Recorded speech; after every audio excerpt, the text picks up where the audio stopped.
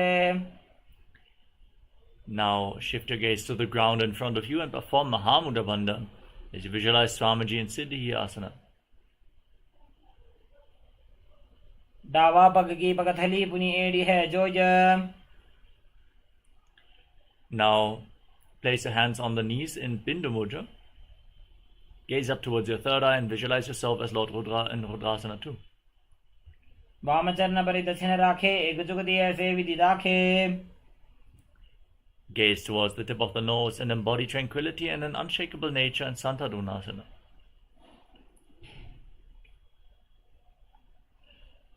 आसन की गुण मन की जन चलता meet.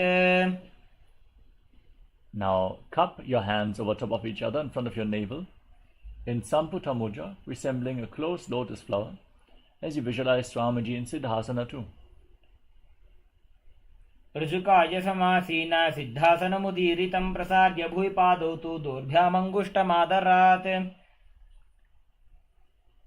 Now, set the Sankalpa to manifest through the womb of creation and get ready to enter Shanmukhi Mudra. Inhale deeply, hold your breath, close your lips with little and ring fingers, your nostrils with your middle fingers, eyes with your index fingers, and your ears with your thumbs in Bandha Yoni Asana. Hold your breath.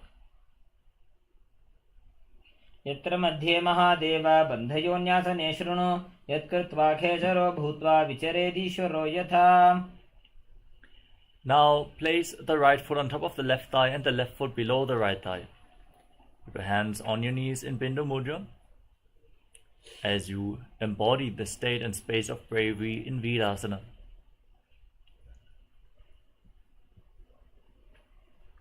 एकं पादमथैकस्मिन् विन्यस्योरुणि संस्थितः इतरस्मिंस्तथा चोरुं वीरासनमुदीरितम्.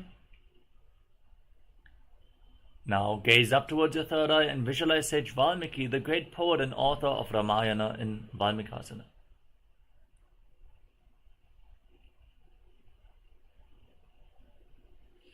डावा पग की पगथली पुनी एड़ी है जोज.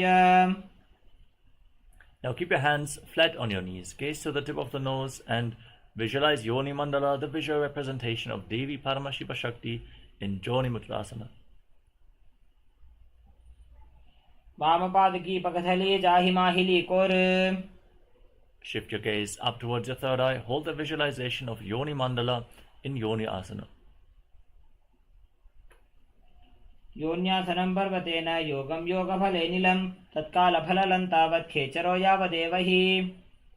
Now bring the soles of your feet together, interlock your fingers around the toes, pull your feet in firmly against your perineum, push your knees to the mat, pull your stomach in an Uddiyana Bandha as you gaze to the tip of the nose and visualize yourself as Lord Virabhadra in Bhadrasana 3.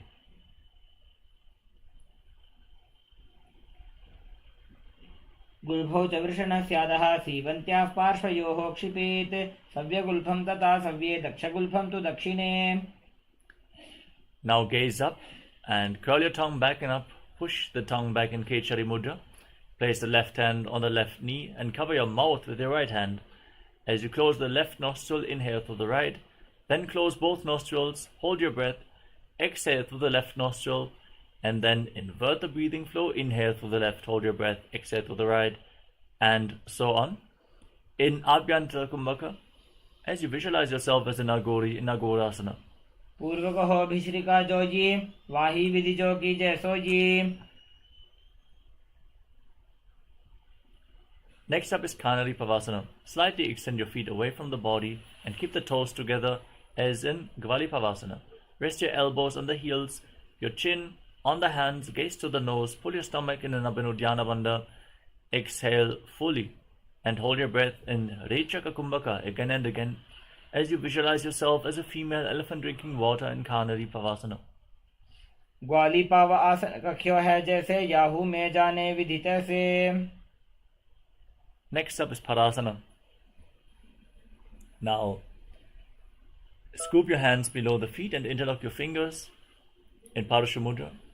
As you lift your feet off the ground, gaze to your nose and visualize Swamiji in your inner space.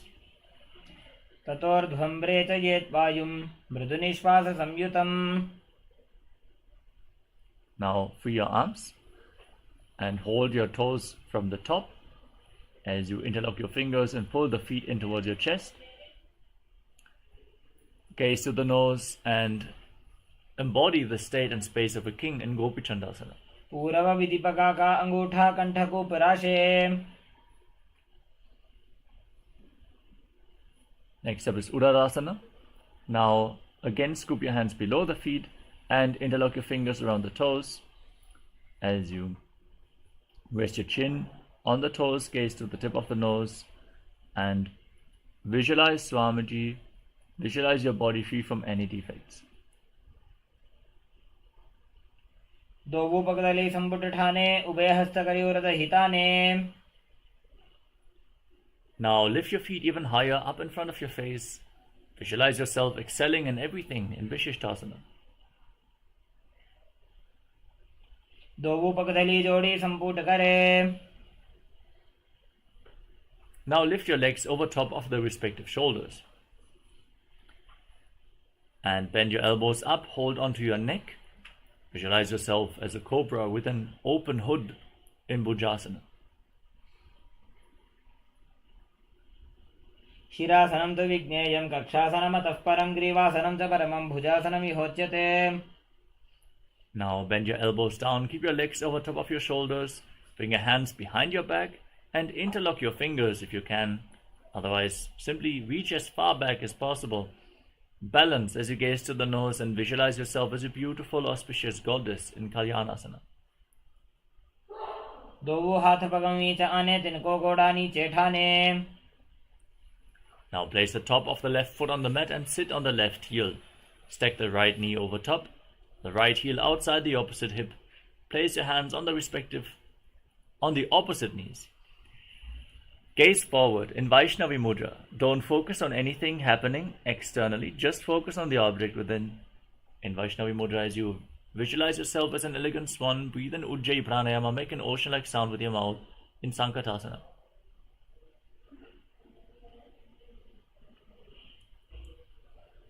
वामपादं चितेर्मूलं सन्न्यस्य धरणीतले पाददण्डेन यां येन वेष्टयेद् वामपादकम्. Now slide the left foot outside the hips, sit in between your heels.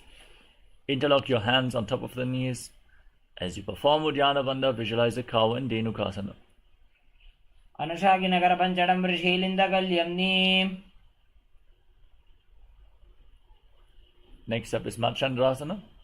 Now slide the right foot on top of the left thigh. And keep the left foot on top of the right knee. Bring the left arm behind your back. Hold on to opposite thighs and twist your spine as you gaze to your third eye. And visualize Swamiji in your inner space in Machandrasana.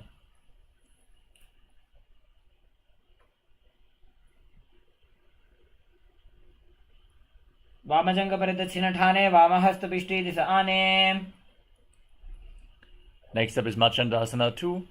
Untwist your spine, hold onto your toes and lean forward and down. Place your forehead on the ground and visualize Swamiji in your inner space. प्रथम जी मनोचरण जुजोजी वामजंग परिराखे sooji. Now rise up, interlock your fingers and place them on the left knee, the top knee. Engage Mahamudra Bandha and visualize Swamiji, your Guru, in your inner space in Guru Asana. ऊर्मूलेतरपादस्य कनिष्ठिका प्रदेशगुल्फं संस्थाप्य. Now place the top of the right foot on the mat and sit on the right heel with the left knee stacked over top. Keep your hands on opposite knees, gaze forward and visualize yourself as an elegant swan in Sankatasana on the other side. वामपादं चितेर्मूलं सन्न्यस्य धरणीतले पाददण्डेन यां येन वेष्टयेद् वामपादकम्.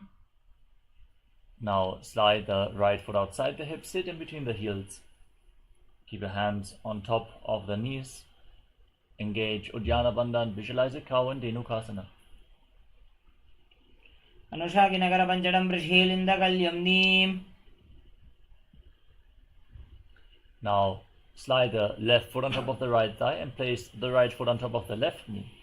Twist your right arm behind your back, hold on to opposite thighs, twist your spine, gaze up, and visualize Swamiji in Machandrasana. वामजंग प्रदक्षिण ठाने वामहस्त पिष्टि दिश आने. Untwist your spine, hold on to the big toes, and lean forward and down as you visualize Swamiji in Machandrasana too. प्रथम जी मनोचरण जजो जी वामजंग परिराखे सो जी.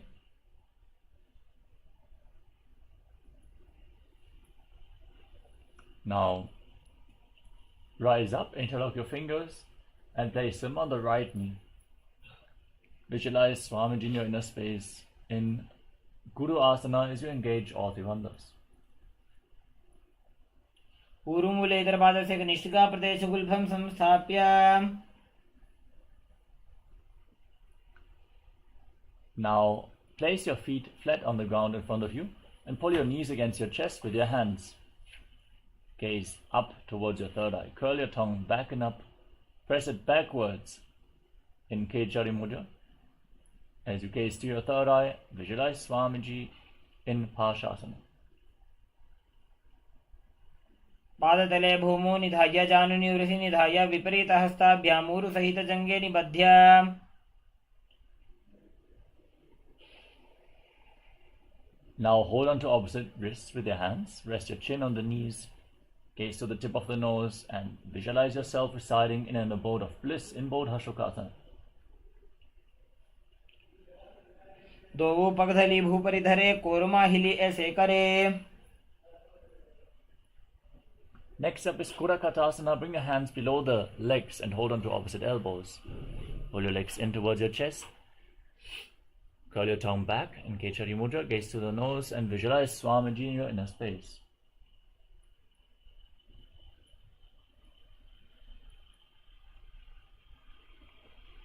दो हाथ पग बाहर ल्यावे गोड़ा नीचे ले टहरावे. Next up is Sumati Asana. Now keep holding on to opposite elbows below your knees as you cross the right ankle over the left. Keep your toes pointing upwards. Gaze to the nose and press your tongue back and up in Kechari Mudra, visualizing the great sage Maharishi Sumati in Sumati Asana. मूलद्वारी धरती परिठाने डावा पग वृद्ध शब्द आने. Extend your legs out in front with the knees straight. Interlock your hands and raise them up above your head, wrists pointing outwards. Engage Mahamudra Bandha. Perform Kechari Mudra. Gaze to the nose and visualize Swamiji in Dandasana. इदानीं गर्भिणी नाम योगाभ्यासो यथा लघु सुख प्रसवलाभाय प्रोच्यते प्राक्तने पथि. Now lean forward and down. Hold on to the big toes in Prana Mudra. As you bring your head down towards your knees, perform Nadi Shodhana. Inhale through one nostril and exhale through the other alternatingly. Without the support of your fingers, cleanse Ida and Pingala Nadi, the two main nadis along your spinal cord, as you visualize Swamiji in Arambhasana.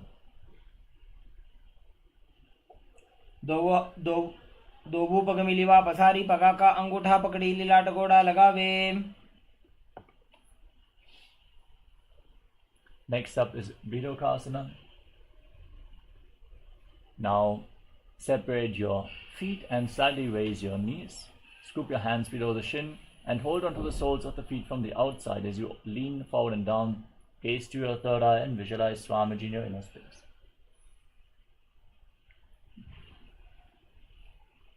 प्रथम वैसी दो पाव वसारी कछको उर्त को करुड़ो डारे.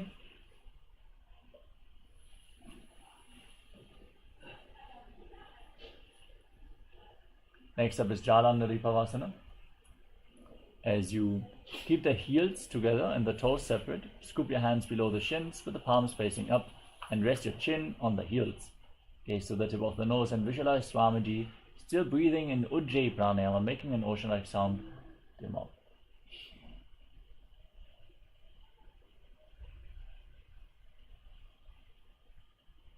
दो एड़ी मैली के दीजे हाथ पसारी.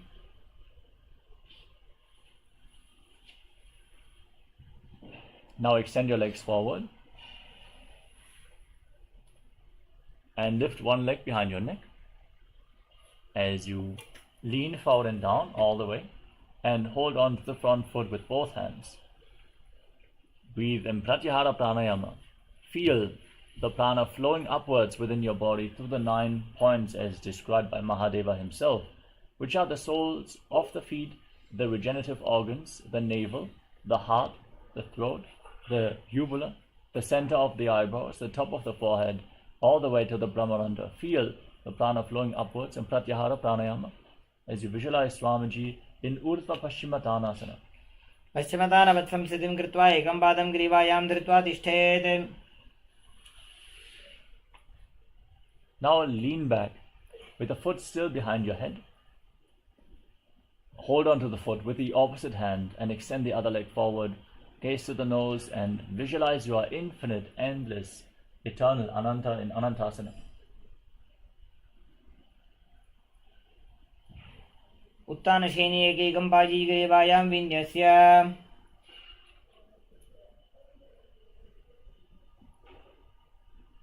Next up is Ankushasana. Now roll onto the side of the hand which is holding onto the foot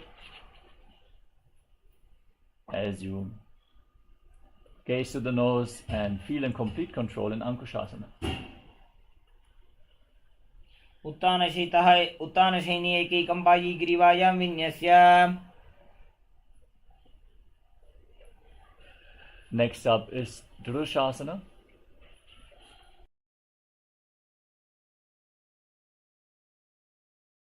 As you lay down on your back, pull your knees against your chest and rock your body from side to side. Visualize Swamiji in your inner space and relax your spine in this asana. उत्तानशयनं जानुनि हृदयपष्टम्ब जङ्घासहितौ उरुनिकरद्वये बद्ध्वा.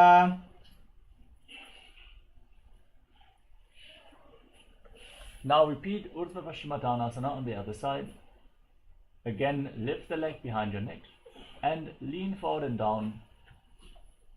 As you hold onto the front foot, feel the prana flowing from the sole of the foot all the way to the crown of your head.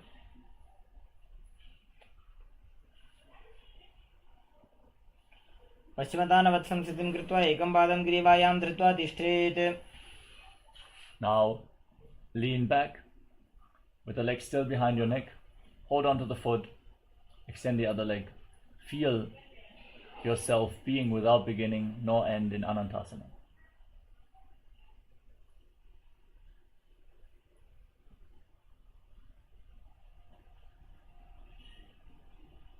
उत्तानशयनी एकैकं पायिग्रीवायां विन्यस्य.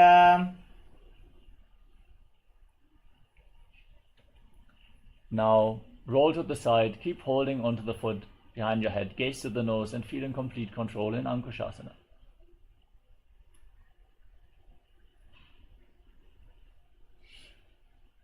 उत्तानशयितः एकैकं पादं ग्रीवायां कुर्वन्.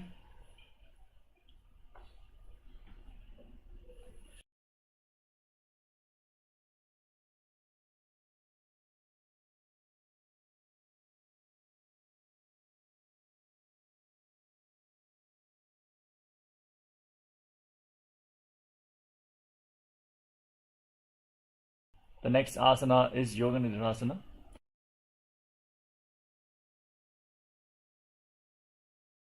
As you lay on your back, pull your knees up and lift your feet behind your head. Interlock your hands around the lower back. Gaze towards the tip of the nose and breathe in Pratyahara Pranayama as you visualize Swamiji in Yoga Nidrasana. पादाभ्यां वेष्टयेत् कण्ठं हस्ताभ्यां पृष्ठबन्धनं तन्मध्ये शयनं कुर्यात् योगनिद्रा सुखप्रदा.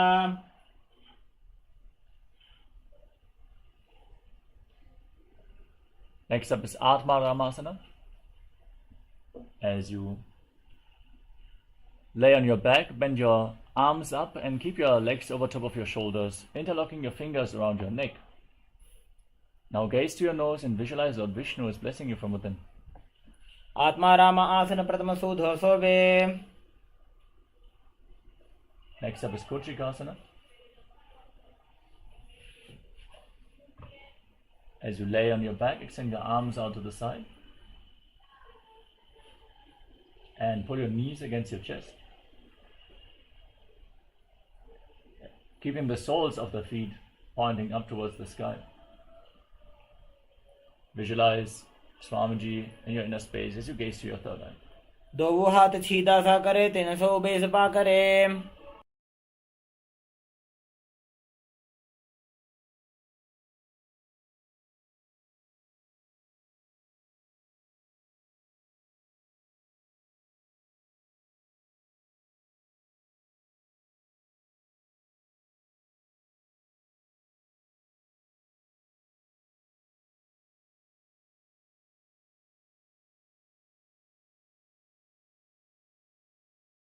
The next asana is the Jatara Parivriti.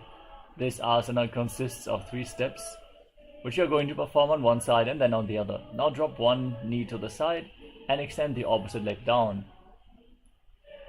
Then bend both knees to the side. Extend your legs to the side. Hold on to the toes from the top and turn your head in the opposite direction as you visualize Swamiji in your inner space. Then pull both the knees to the chest. Return to the center position. Drop the other knee to the side, extend the opposite leg down. Bend both knees to the side. Extend your legs to the side, hold on to the toes and rotate your head in the opposite direction as you visualize Swamiji in Jatara Parivriti. परिवृत्ते कुक्षे भागे धृता हि परिकीर्तितः.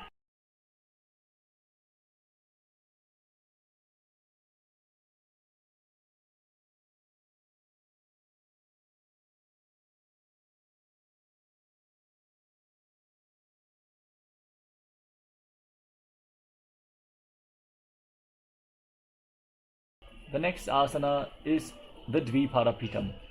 As you lay on your back, place your feet flat on the ground and hold on to your ankles.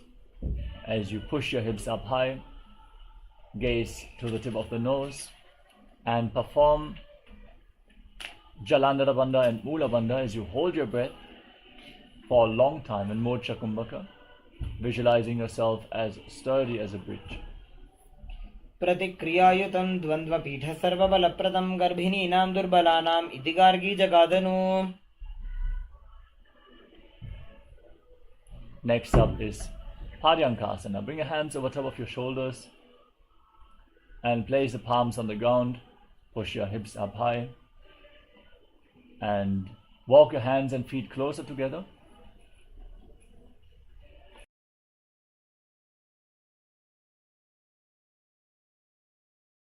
Breathe through your nose as you visualize yourself as sturdy as stone furniture in Paryankasana. उत्तानस्य नमस्ततलाभ्यां भूमिं वष्टभ्य. Lower your body down, lay on your back.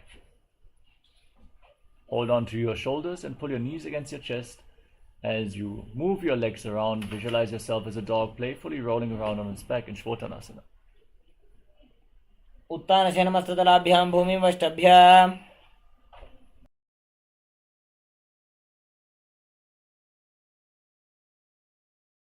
Now, with the hands at the side of your body, raise your legs up high.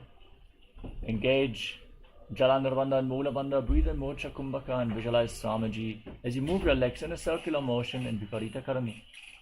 भूतले सशिरो दत्त्वा खेनये चरणद्वयम्.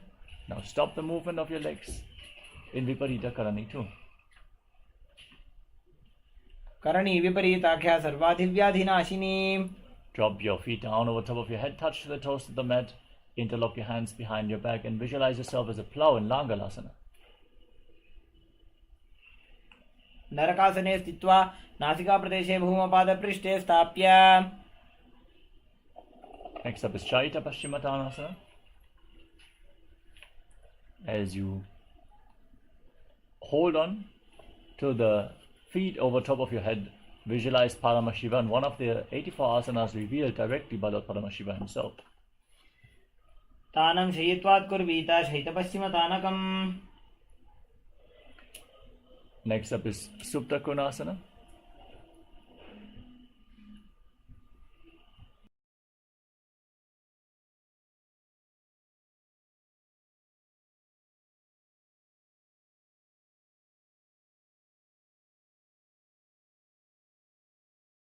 As you keep holding on to the feet over top of your head, bring the hips above the shoulder level and then separate your legs wide apart.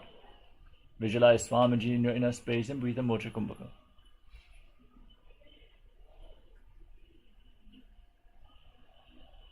परिवृत्ति कुक्ष भागे त्रिता हि परिकीर्तितः. Next up is Chakrasana. As you bring the feet back together, hold onto your ankles and roll onto your back with your arms and legs straight, visualizing yourself as a chakra, a wheel in Chakrasana. शवासनस्तद्वौ पादौ कुर्यान्मस्तकतः परो. Now separate your legs wide apart as you lay on your back, holding onto the big toes. Visualize Swamiji as you breathe in Ujjayi Pranayama and Supta Prasarita Parangushtasana. उत्तानपादं क्रौञ्चं च मरीचिं वीरभद्रकं नटराजं त्रिकोणं च सुप्ताङ्गुष्ठप्रसारणे. Now join your feet back together, hold onto the big toes and visualize Swamiji in Supta Parangushtasana. उत्तानपादं क्रौञ्चं च मरीचिं वीरभद्रकं नटराजं त्रिकोणं च सुप्ताङ्गुष्ठप्रसारणे.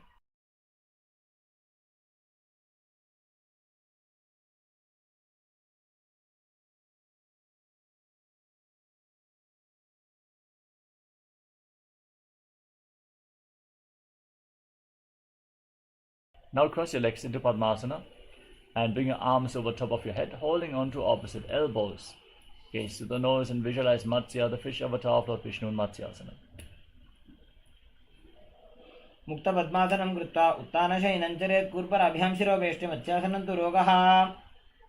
Now place the backside of the right hand on top of the left palm over top of your head. Gaze to the nose and visualize Lord Rama in your inner space in Parasharamasana. प्रथमकरे पद्मासन आछे सुधो सोबे भूपरिपाछे. Now raise your knees and your hips off the ground, support your lower back with your hands, elbows resting on the ground. Raise your knees up high, gaze to the nose and visualize Swamiji in Sarvangasana. अथ वक्षेत्र संक्षेपात् सर्वांगासनम् उत्तमम्. Now place one foot on top of the opposite thigh and pull your knees towards your chest as you extend your arms over top of your head. Hook your fingers forward, perform Jalandhara Bandha, gaze to the third eye and visualize yourself as a scorpion in Vrishikasana. प्रथमशेन सुधः शीशिके सन्धि सुदाखे. Next up is Vrishikasana. On the other side, exchange the position of your feet and visualize yourself as a scorpion. प्रथमशेन सुधः शीशिके सन्धि सुदाखे. Now lay down flat on your back, interlock your fingers around your neck and alternate pulling one knee in towards your chest back and forth. As you breathe calmly in Sahaja Kumbhaka, visualize Swamiji in Vrishabharakshipasana. उत्तानशयनं कृत्वा अङ्गुलिभिः कन्दरां बद्ध्वा. Next up is Marutanasana. As you lay on your back with your hands at the side of the hips, alternate touching your ears with the respective knees, visualizing Swamiji in your inner space. उत्तानशयनं कृत्वा अङ्गुलिभिः कन्दरां बद्ध्वा. The next asana is Vriksasana. Now place your feet flat and stand up and lay back down again and again, visualizing yourself as a wolf. उत्तानशयनं कृत्वा पादतलाभ्यां भूमिं धृत्वा. Now from the squatting position, roll backwards again and again, visualizing Swamiji in Lutasana. उत्तानशयनं पादौ शिरौ उल्लङ्घ्य. Now lay down on your stomach and keep your hands at the side of the shoulders. Contract your lips and make a whistling sound like a flute on the inhalation as you visualize yourself as a chariot carrying warriors into a battle for Dharma on your chariot back in Saratasana. निर्जशयनं कृत्वा नाभिं भूमौ निधाय.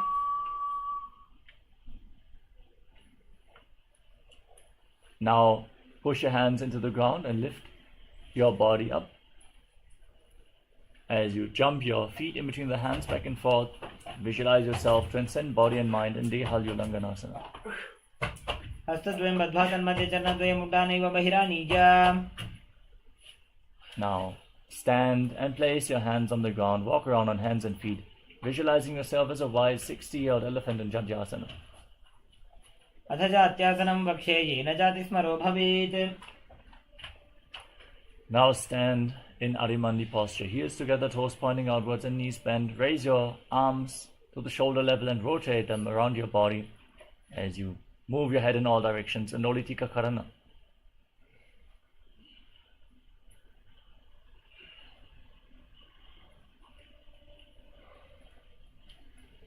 Next up is Sadapasana.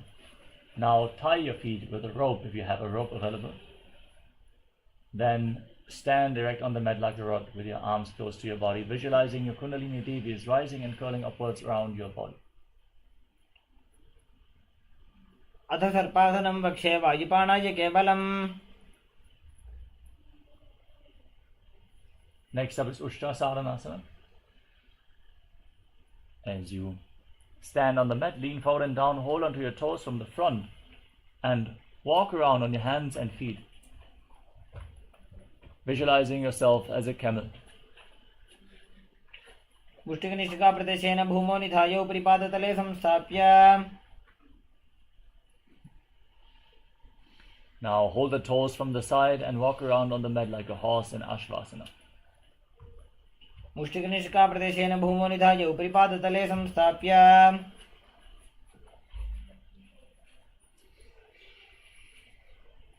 Now keep your heels together and interlock your hands behind your back, pulling the hands down towards your calves. Open up your chest and visualize yourself as a soaring bird diving in Kapotanitakasana.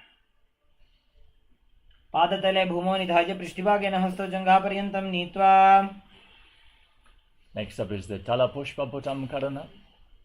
Now stand with your heels touching, toes pointing outwards and knees bent, and join your hands in Namaskara Mudra in front of your heart center. As you bow down to one side, raise the respective heel and open up your palms again and again, visualizing yourself holding a bouquet of flowers and offering it to Paramashiva.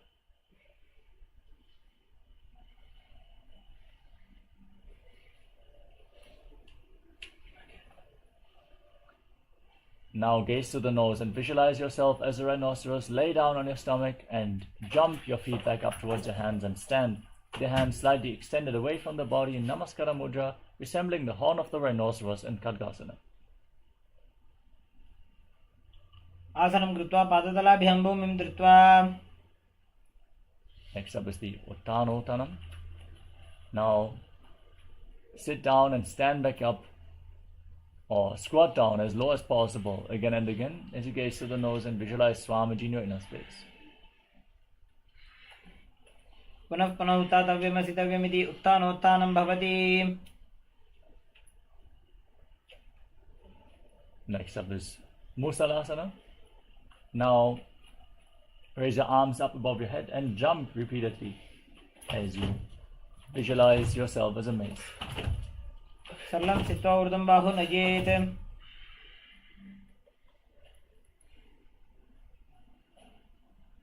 Next up is Utsheshakasana.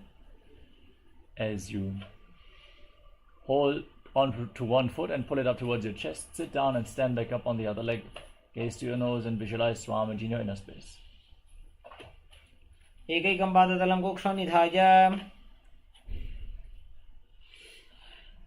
Next up is Parshvajanukarana. Keep the toes of the right foot pointing outwards and lift the left knee against your chest, encircling it with the respective arm. Keep the left hand in a fist and place the right hand on the right thigh.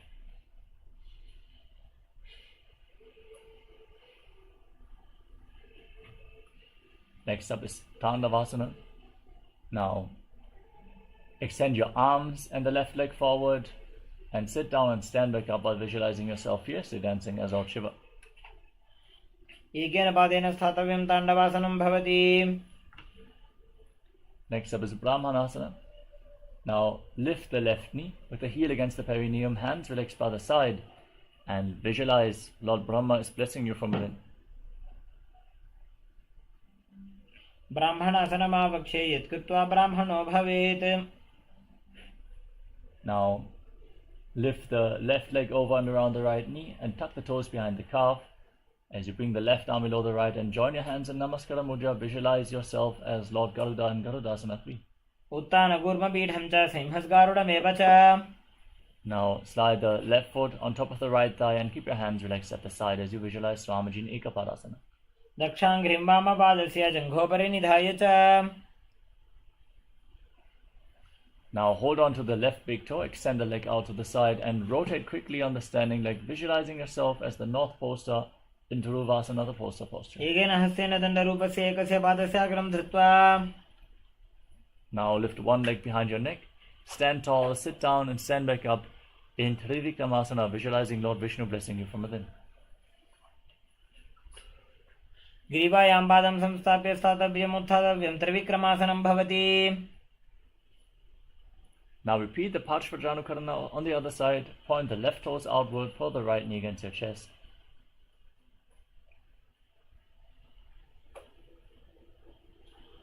Now repeat Tandavasana on the other side. Extend the right leg, sit down and stand back up, visualizing yourself fiercely dancing as Lord Shiva.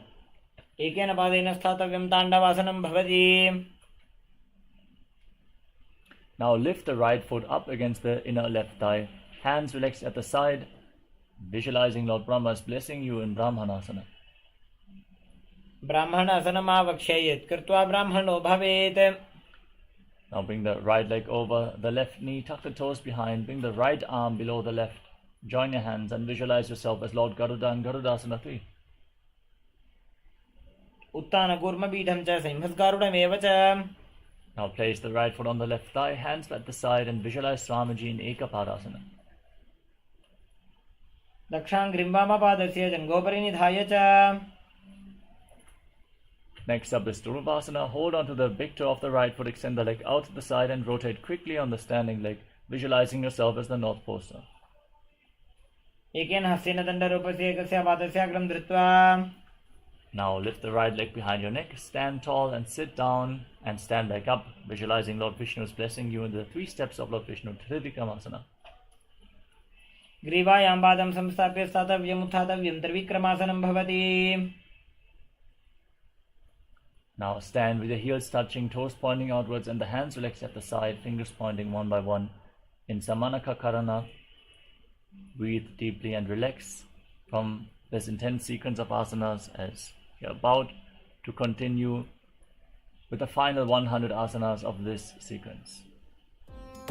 Nityanam, thank you for watching, and if you found the video enlightening, Please give it a like, share it with your loved ones, and subscribe to stay connected with us. don't forget to click the bell icon to receive the notifications.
Now stand with your feet slightly separate and squat down. Bring your hands from the outside in between the legs and interlock your fingers in front of your navel in Parasha Mudra. Visualize the great sage Goraknath, founder of the Natha Yoga Hindu Sampradaya, as you breathe in Jiva Chala Kumbhaka. Inhale all the way. Hold your breath and freely move the prana, the retained prana within your system in Jiva Chala Kumbhaka in Gorakajali Asana. प्रथमहि बोहो ये बाहुरी नीचो पुनिहोवे. From a squatting position, now interlock your hands behind your lower back. as you visualize Swamiji in Asana. ऊर्मध्याधस्थो निवेश्य नितमं धृत्वा. Now bring the heels together close towards your perineum. In a squatting position, interlock your hands around the lower back and gaze towards your navel, visualizing Bhagavan Kala Bhairava, the Lord of Time in Bhairava Asana.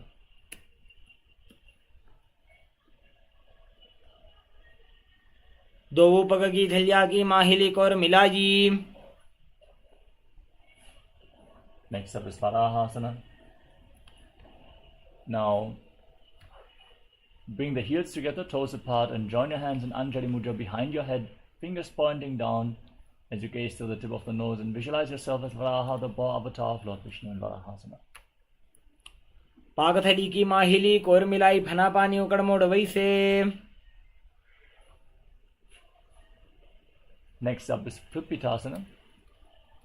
As you hold onto the big toes in Prana Mudra, raise your hips to the same level as your knees, as you visualize Swamiji in your inner space. पार्श्वध्वज सम्मील्य स्थित्वा नितमं जान प्रदेश आनीज. Next up is Bakasana. Now place your hands on the ground in front of you, your knees onto the elbows. Lean forward and lift your feet off the ground as you visualize yourself as a crow in Bakasana. हस्ताभ्याम वनिमावष्टाभ्य. Next up is Sushtanga Kapalyasana. Now place your head on the ground, form a triangle between your head and your hands. Knees on your elbows, raise the hips above the shoulders, raise your legs up and cross them into Padmasana. As you gaze to the tip of the nose, visualize Swamiji in Sushtanga Kapalyasana. आसन को गुण कपाल आछो होई. Next up is Guptasana. Now come to a kneeling posture and bring the heels outside the hips, the toes touching behind, hands on the knees, gaze to your nose. You're now sitting in the secret seat with Paramashiva and Guru in Guptasana. जानोर्वोरन्तरे पादौ कृत्वा पादौ च गोपयेत्. The next asana is Vrikshasana too. Now place your hands on the ground and raise your legs up high as you lift your legs up into a handstand, purifying all the 7 chakras. You can lean against the wall for support if needed as you visualize yourself as a tree with deep roots growing into the ground in Vrikshasana too. सप्तचक्रक्षालनाय vrikshasana विशेषकान्. Now bring your hands and feet closer together as you gaze up towards your third eye and visualize Tejas. Shining light is flowing towards your third eye, rejuvenating your body in Shivasana. दो पग जोड़ी माही Gulf मिलाए.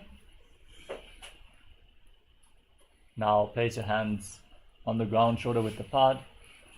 Lower your body down towards the mat and push yourself back up again and again, visualizing yourself as a fish in Matsyasana. निब्जं शयनं कुर्परो पार्श्वभागाय मूर्धकृत्य. Now lay down on your stomach and keep your hands on the hips. Move your head and chest from side to side, visualizing yourself as a snake in Sarvasana too. निब्जं शयनं कृत्वा हस्तौ नितम्बं संस्थाप्य. Next up is Niralambanasana. Now place your elbows on the ground in front of you and bring your hands into Padma Mudra, the lotus mudra. As you rest your chin on the hands, place your feet flat and feel yourself self-supported and completely independent in Niralambanasana. कराभ्यां पंकजं कृत्वा तिष्ठेत् कूर्परयासुधीः. Next up is Chakrasana. Now place your hands on the ground, raise your feet up and straighten your arms, bringing hands and feet close together as you visualize yourself as an umbrella protecting your guru from the sun rays. अर्ध्यासनव स्थित्वा हस्ततलाभ्यां भूमिं वष्टभ्य.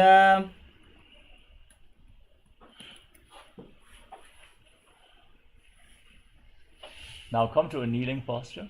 sit on the heels, the feet flat, extend your arms out, place your palms on the ground and your forehead as well. As you gaze to the nose and visualize yourself as Vajra, the weapon of Indra in Vajrasana. इदानीं गर्भिणीनां योगाभ्यासो यथा लघुः सुखप्रसवलाभाय प्रोच्यते प्राक्तने पथि.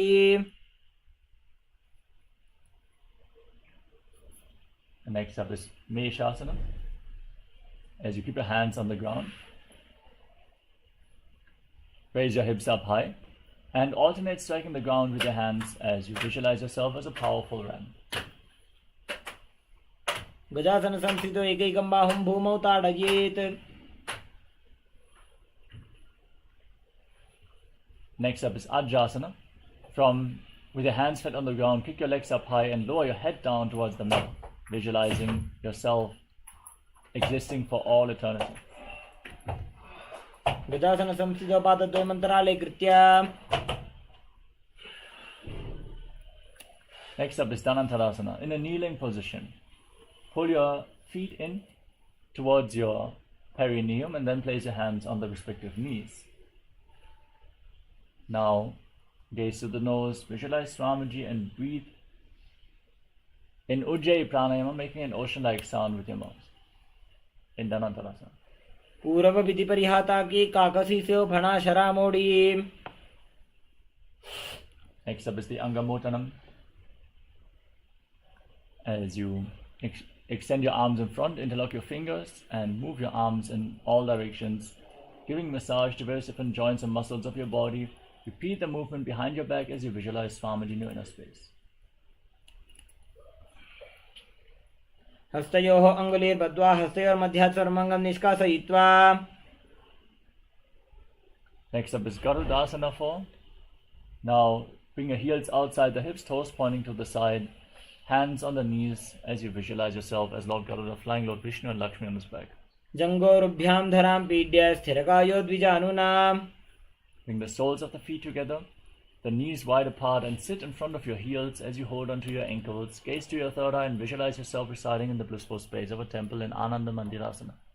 अथ वक्षे वीरनाथ आनन्दमन्दिरासनम्. Cross your feet and sit on the heel as you place your hands underneath the knees. Press your tongue up in Mandukya Mudra. Perform Uddiyana Bandha and visualize yourself as a frog in Mandukasana too. पृष्ठं सम्पीड्य गुल्फाभ्यां जान्भङ्गे सबलयाकृतिः. Now place your hands flat on the ground and sit on raised heels. Thumbs touching, gaze to your nose, stick your tongue out and exhale forcefully through your mouth, visualizing Narasimha, the lion and avatar of Lord Vishnu in Narasimhasana. दो फणापाणी होए वैसे एड़ी Mailer उदानी वैसे. Now cover your mouth with your hands as you sit on raised heels. Bring your thumbs underneath the teeth. Inhale through the right nostril, exhale through your mouth, gaze to your nose and visualize yourself as Devi in Vishlakasana. दो पगांगी एड़ी जोई गोड़ा फणोवाण पुनि होई. Next up is Makadasana. Bring the soles of the feet flat, toes pointing back and sit on the heels. As you bring your hands to the armpits, imitate as if you are a playful monkey stretching itself. Gaze to your third eye in Makadasana. दो वो पकथले संपुट आने तिनकी पृष्ठि भूमि पर इठाने. Now, tuck the toes and bring the soles of the feet together, knees wide apart, holding onto opposite elbows behind your back. Gaze to the nose and embody diamond-like strength for you and your Sangha in Vajrasangarasana. प्रथम फणापाणी होए वैसे एड़ी Mailer उदानी वैसे. Now, cross your feet and sit on the raised heel. Place your palms on the mat next to your body. Pull your stomach in and up in Uddiyana Bandha. Gaze to your nose and visualize perfect health in Kanjanasana.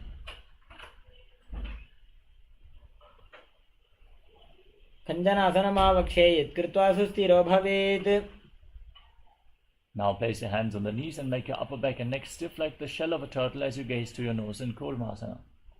जङ्घोरुभ्यां धरां पीड्य स्थिरकायो द्विजानुना. Now relax your upper back and neck, gaze to your nose and visualize Swamiji in Yogasana. गुदं नियम्य गुल्फाभ्यां व्युत्क्रमेण समाहितः. Now cross your feet behind your back as you stand on the knees. Hold on to your calves.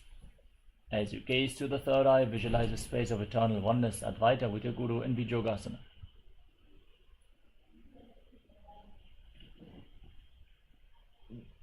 दोवूपक जोड़ी माही Gulf मिलाए। Next up is Ushtrasana 2. Place the top of the feet flat, hold onto your heels and lean back. Push your hips forward and visualize yourself as a camel. मेरुदंड ग्रंथि दाढ़्य संविपादयि शुप्पुमान। Now lean back further, place your elbows and the back of your head on the ground as you gaze to the nose and visualize yourself as a lotus blooming in Jatyasana 2. दो एड़ी संपुट करे 16 मूलद्वारी तरि धरे। Lay flat on your back and rise back up again and again with the support of your hands if needed as you gaze to the nose and visualize the healing and liberation of all causal, subtle forms of your body in Viratasana.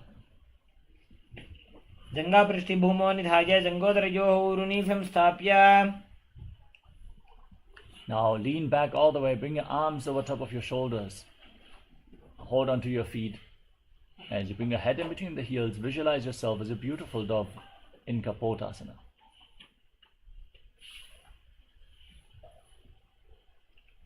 मेरुदंड ग्रंथि दाढ़्य संविपादयि शुप्पुमान।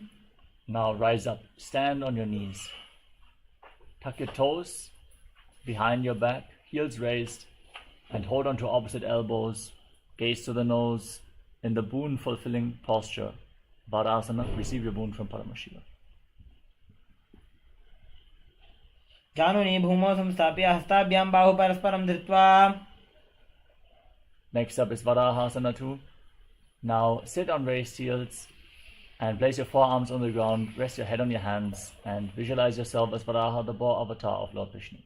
सूर्यं चन्द्रं भेदनानि आसनानि निकथ्यते। Now, with the forearms on the ground, interlock your fingers, place your head on the mat and support it with your hands. Raise your hips up and lift your legs up into a headstand. Gaze to your nose and visualize yourself as a lopped tree in Mundasana. अधो मुण्डासनं वक्ष्ये सर्वेषां प्राणिनां सुखम्। Lower your legs down. Come to a kneeling posture. Sit on your heels with the feet flat. Separate your knees and lean forward and down. Bring your head in between the legs. Hold on to your head and keep the elbows outside the knees. Inhale through your nose and exhale through your mouth as you visualize Swamiji in Andhasana. प्रथम बगधली समटहरावे कोरमाहिली उभे मिलावे। Now lay down on your stomach. Extend your arms over top of your head. Lift your arms, chest and legs off the ground. Hold on to weights if you want to intensify this asana, visualizing yourself as a locust in Viparita Shalabhasana. शलभासन भेदाश्च नटभेरुण्ड नामके। Now place your hands at the side of your body, your forehead on the mat, and lift your legs up without raising your chest, visualizing yourself as a skull representing the mind with purified thoughts at the strong will to attain enlightenment in Kapalasana, the skull posture. कपालं भूमौ निधाय ऊर्ध्वं पादौ नयेत्। Now kick your legs up over top of your body and place your feet on the mat in front of your face, visualizing yourself as a free and open dove in Akasha Kapotasana.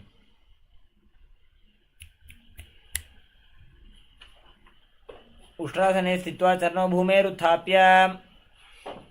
Now from a kneeling posture, place your forearms on the ground, your navel close to the knees, and visualize yourself as a sparrow in Chatakasana. कूर्परपर्यन्तौ हस्तौ धरामौष्टभ्य। Now kick your legs up over top of your body as you keep your forearms on the mat. Bend your knees and try to touch the back of your head as you visualize yourself as a scorpion in Vrishchikasana 2. विच्छेप पुच्छ प्रतिमाङ्घ्रिपार्ष्णे धृत्वा सशीर्षे चिबुकं विधार्यकौ। Gently lower your legs down. Now sit on the right heel and keep the left foot outside the hip with the toes pointing to the side. Place your hands on the ground in front of your knees as you visualize yourself as a scorpion. Visualize yourself as a bull. Forcefully inhaling through your nose, holding your breath for a short while, and again slowly exhaling through the nose in Antaranga Kumbhaka in Vrishasana, the bull posture. याम्य गुल्फे पादमूले वामभागे पदेतरम्। Next up is Lolasana. With your hands on the ground, lift your entire body off the mat and cross the toes of the left foot over the right, visualizing Swamiji. लोलासनं सदा कुर्यात् वायुलोलापघातनात्।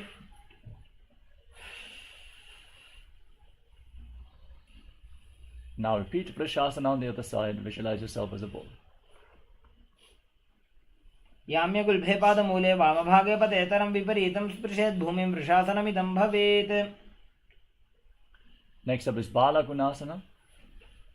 As you keep the right foot flat, knee raised, sit on the left heel with the toes tucked, knee off the ground, hands on the knees. Visualize Balaguna High, one of the 84 siddhas in your inner space. आसन को गुण जल विकार जाई. Now stand up and squat down, bring your hands through the legs and hold on to your ankles from the outside as you visualize yourself as the entire planet in Grahasana. पादतले भूमौ संस्थाप्य. Now repeat Balagunasana on the other side as you visualize Balaguna High in your inner space. आसन को गुण जल विकार जाई. Next up is Utkatasana. Step both feet in and sit on raised heels. Keep your knees together, hands on the knees, and visualize Swamiji in your inner space. युजास्पिजोस्तियत ऊर्वजानु यत्रासने पादतलद्वयोपरि. Next up is Vajra Sangarasana 2. Bring the soles of the feet together, the knees wide apart, and hold on to opposite elbows behind your back, visualizing Swamiji in your inner space. प्रथम पनापाणी होय जैसे दो बुएड़ी गुदानी वैसे. Next up is Anilasana. Now place your hands flat on the ground and step your heels on top of the back of your hands. Squat down all the way, arms straight, gaze to the nose, and visualize you are able to live off of air alone. दो हाथ भूमि पर ठाने कहुनी जाड़ी नाभि लगाने. Next up is Padukasana. Now place the back of your hands on the ground and step your feet onto your palms. Wrap your hands around the feet like shoes and walk around on the mat, visualizing yourself wearing padukas, walking all across India. हस्ततलयोः पादतले कृत्वा तिष्ठेत् गच्छेत् पादुकासनं भवति. Next up is Kukkutodanasana.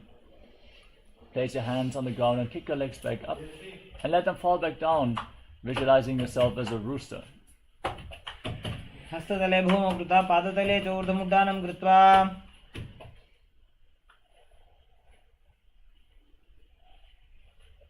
Next up is Viparita Nrityasana. With your hands on the ground, raise your legs up and dance around on two hands. Feel yourself become free of all inhibitions. हस्ततलाभ्यां भूमिं वष्ट्रभ्य. Now stand with your feet separate. Place one hand on the mat, hold your ear with the other hand, and visualize Swamiji in Kunjarasana. अथ पक्षे Mahadev कुञ्जरासनमुत्तमम्. Exchange the position of your hands. Repeat Kunjarasana on the other side. अथ पक्षे Mahadev कुञ्जरासनमुत्तमम्. Now squat down and hold on to your ankles. Raise your toes off the mat, balance on your heels, and visualize yourself as a Kadamba tree in Kadambasana.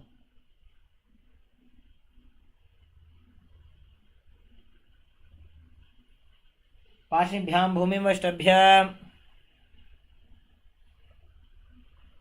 Next up is Pavanamuktasana. Place your feet flat and pull your knees in towards your chest with both hands as you visualize any excess vata being released from a balance within your system in Pavanamuktasana. द्वयोस्तु पादयोः पाणिं लात्वा स्वस्वनितं भगे. The next asana is Chakurasana. Now lift one leg behind your neck and keep your hands at the side. Keep the other leg extended and lift your entire body off the ground as you gaze to your third eye and visualize yourself as a powerful source of energy. पूर्वतानं चतुष्पादपीठं वज्रासनं तथा. Next up is Dhanurasana 2. Now keep the left leg straight and hold on to the big toes of both the feet in Prana Mudra as you pull the right foot towards your ear as if you're pulling a bowstring, visualizing yourself as a bow. पादाङ्गुष्ठौ तु पाणिभ्यां गृहीत्वा श्रवणावधि. Next up is Ashtavakrasana. Lift the right leg over top of the respective shoulder. Hook the right foot on top of the left foot on top of the right. Extend your legs out to the side and balance on your arms as you lean forward and visualize yourself as a flying crane. वासिष्ठमथकौण्डिन्यम् ऊर्ध्वकुक्कुटमेव च. Next up is Pranasana. Now place the left foot on top of the right thigh. Keep the right knee raised. Bring the right shoulder underneath the raised knee and push the left knee to the ground. Gaze up and visualize you're immortal, able to exist solely on prana and pranasana. एतत् प्रभेदं वक्ष्यामि करोति यस्य चामरः. Next up is Paramashivoham. Now bring the left foot outside the right hip and step the right foot over top of the left knee. Twist the left elbow outside the raised knee and interlock your hands behind your back as you gaze to your third eye and visualize Sage Matsyendranath and Paramashivoham. पार्श्वाभ्यां धृत्यते यास्तु पार्श्वमत्स्येन्द्रमुत्तमम्. Now repeat Chakrasana on the other side.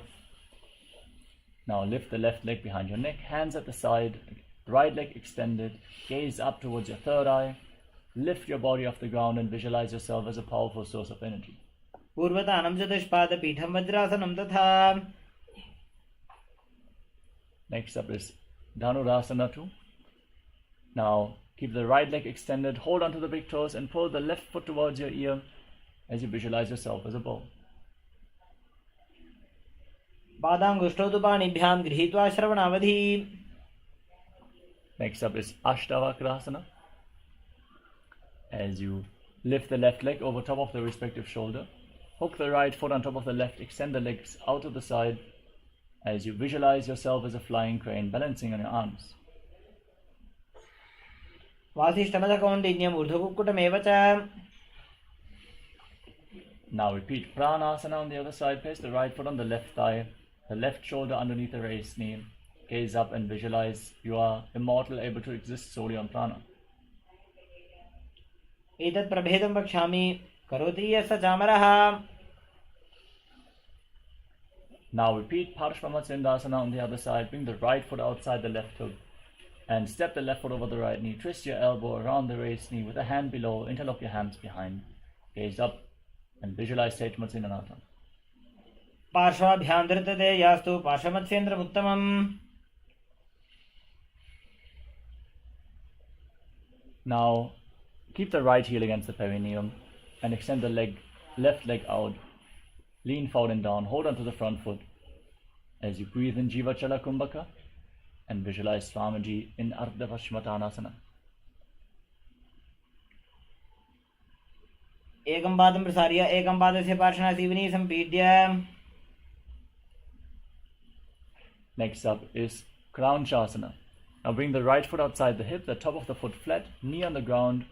Hold on to the left foot and lift it up in front of your face with the knee straight, visualizing yourself as a crane in Kraunchasana. वासिष्ठमथकौण्डिन्यम् ऊर्ध्वकुक्कुटमेव च. Now bring the left heel against the perineum and extend the right leg out. Lean forward and down. Hold onto the front foot in Ardha Paschimottanasana on the other side. एकं पादं प्रसार्य एकं पादस्य पार्श्वनासीवनी सम्पीड्य. Now bring the left foot outside the hip, top of the foot flat. Hold onto the right foot and lift it in front of your face. Visualize yourself as a crane, Krauncha and Kraunchasana. उत्तानपादं क्रौञ्चं च मरीचिं वीरभद्रकम्. Next up is Swastikasana. Sit in a cross-legged position with your feet in between the thighs and calves. Hands on the respective knees. Gaze to the tip of the nose and embody peace, well-being, good fortune and prosperity. Visualize a swastika in Swastikasana. जानुर्वोरन्तरे सम्यक् कृत्वा पादतले उभे. Next up is Gorakshasana. Now, maintain this posture but cover your heels with your hands. Gaze to the tip of the nose, lock your chin to the chest in Jalandhara Bandha and visualize the great sage Goraknath, founder of the Natha Yoga Hindu Sampradaya in Gorakshasana. जानुर्वोरन्तरे पादौ उत्तानौ व्यक्तसंस्थितौ. Next up is Bhagasana 2. Now place the right foot on the left thigh and the left heel against the perineum. Gaze up. To your third eye, visualize Swamiji, meditate on Arihanta, the Lord, the Enlightened One, the Avatar. As you close your lips with little and ring fingers, your nostrils with the middle fingers, eyes with the index fingers, and your ears with your thumbs in Shanmukhi Mudra. वामपार्श्वं बुधं संस्थाप्य दक्षाङ्घ्रि वामजगने. Next up is Yogasana 2. Place your feet on top of opposite knees and place your hands on the ground next to your body with the palms facing up. Gaze to the tip of the nose and keep your mouth in the shape of the beak of a crow in Kaka Chandra Kumbhaka. Inhaling through the mouth, exhaling through the nose again and again. Visualize Swamiji in Yogasana 2. उत्तानौ चरणौ कृत्वा संस्थाप्योपरि जानुनोः. Next up is Urdhva Kukkutasana. As you maintain your legs in Padmasana, place your palms on the ground next to your body and lift your entire body off the ground, visualizing yourself as a rooster.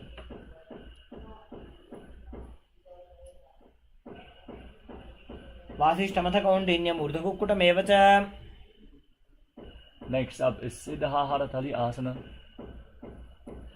Now, bring your hands through the legs, palms on the ground, without lifting your body up. Stay seated. Gaze to the nose and visualize Swamiji in your inner space. प्रथम पद्मासन को करें, हस्त दो भूगोड़ासन धीरे. Now lift your body off the ground and balance on your arms as you visualize yourself as an elegant swan in Hamsasana. Kukkutasana स्थित्वा स्कन्दपर्यन्तमूरुनि नीत्वा. Next up is Karmukasana. Now raise your hips up and push your arms through the legs. Lean forward. Interlock your hands behind your back as you place your forehead on the ground and visualize yourself as Pinaka, Lord Shiva's bow in Karmukasana. प्रथम पद्मासन को करें, घोड़ासन दिमाही कर इधरे. Now come to the front of your mat and bring your arms through the legs with the legs in Padmasana. Bend your elbows up and visualize yourself as a turtle with a stable body and mind to live for hundreds of years in Kurmasana 2. By जंग प्रदक्षिण पावा, दाई जंग परि by ल्यावा. Maintain the same position. Lock your chin to the chest, gaze to the tip of the nose, and rejoice knowing you're sitting in Shiva's secret knot posture, Granthi Bedasana. अथ पक्षे नीलकण्ठ ग्रन्थि भेदासनं शुभम्. Next up is Uttana Kurmasana. Roll onto your back. Keep holding on to the shoulders. Gaze to the nose and embody a turtle laying on its back.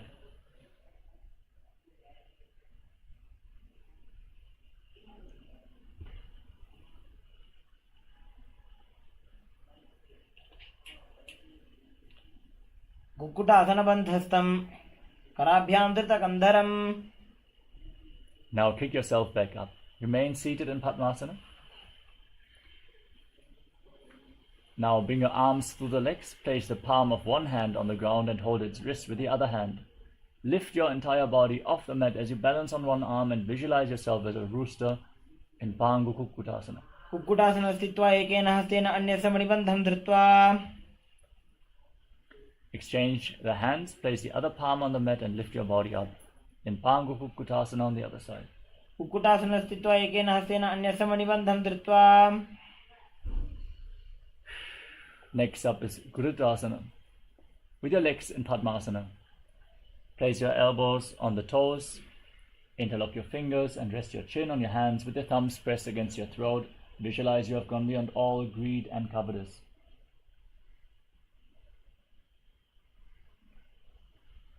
जानुर्भोरन्तरे पादौ उत्तानो व्यक्तसंस्थितौ.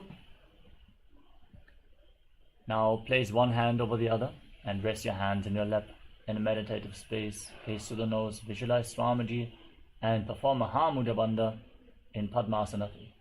उत्तानो चरणो विधाय विधिवत् शक्तिस्थितौ योगिरात्.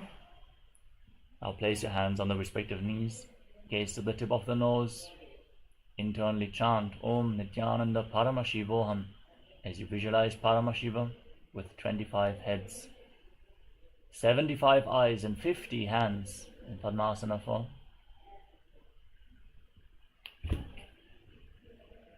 एतत् पद्मासनं कुर्यात् प्राणवायुप्रसिद्धये. Now keep your right hand in prana mudra and hold on to the big toe. Pull the elbow back as if you're pulling a bowstring and move the big toe round and round. Then repeat the movement as you visualize yourself as Pinaka Lord Shiva's bow in Karmakasana 2. अथान्यासनमावक्ष्य योगपूरकरक्षणात्. Now maintain Padmasana. Bring your feet closer in towards your body as you cross your arms behind your back and hold on to the big toes in Prana Mudra. Gaze towards the tip of the nose, engage Mahamudra Bandha and visualize yourself as Pinaka, Lord Shiva's bow in Karmakasana 3. कार्मुकासनमाक्षित्य उदरे पूरयेत् सुखम्. Raise your head and chest, gaze up and visualize yourself as the power of Paramashiva's third eye, Internalization. ऊरुभ्यामुपरि स्थाप्य पादयुग्मं प्रयत्नतः. Roll onto your back with your arms and legs crossed. Gaze to the nose and visualize yourself as a snake in Nagarasana. प्रथम पद्मासन को उठाने, दो हाथ पाछाने आने. Free your arms and legs. Pull your knees against your chest and circle your legs with your arms, hands interlocked in Padasha Mudra.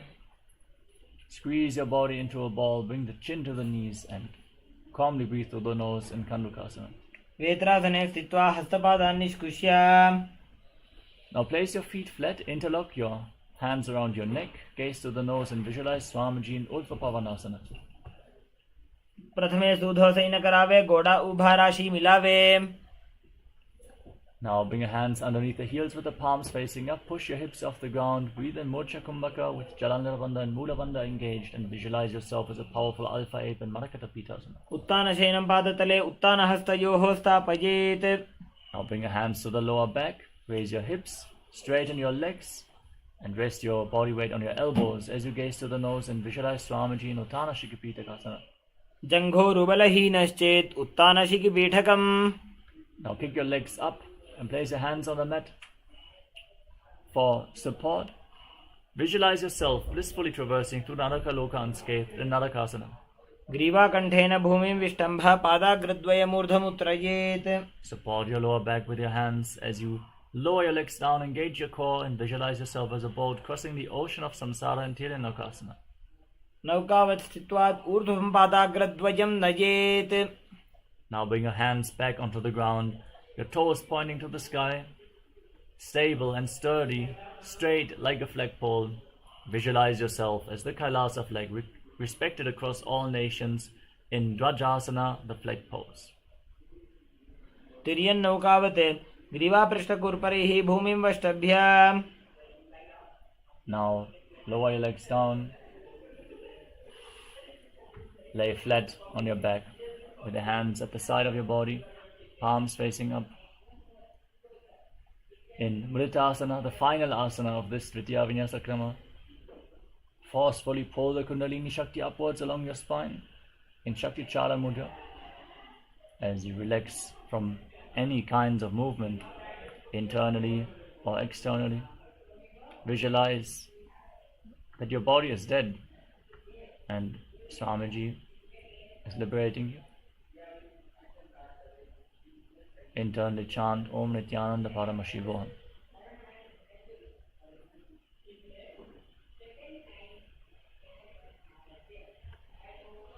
उत्तानं शववद्भूमौ शयनं तु शवासनं. शवासनं श्रमहं चित्तविश्रान्तिकारणम्.